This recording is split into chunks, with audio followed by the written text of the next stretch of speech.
Hey everyone, welcome back to our channel. If you're dealing with a GE front load washer flashing error code 38, you're in the right place. This error often pops up due to issues like a faulty door lock, water inlet problems, or even a simple reset need.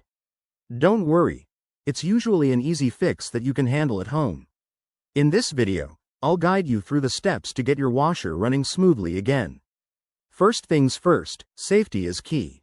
Always unplug your washer from the power source before starting any troubleshooting to avoid electrical hazards. Once that's done, let's dive in. Step 1. Check the door. Make sure the washer door is fully closed and latched. Sometimes, a misaligned door can trigger this error. If it seems stuck, gently inspect the seal for any debris or obstructions and clean it out if needed. Next, in Step 2, verify the water supply. Ensure that the water inlet hoses are properly connected and that there's adequate water pressure. If your washer isn't filling up, this could be the culprit. Turn on the faucets to check for flow. Step 3. Perform a reset. Unplug the washer for about 1 minute, then plug it back in and try running a cycle. This often clears temporary glitches in the control board. If the error persists, move to Step 4. Inspect for other issues.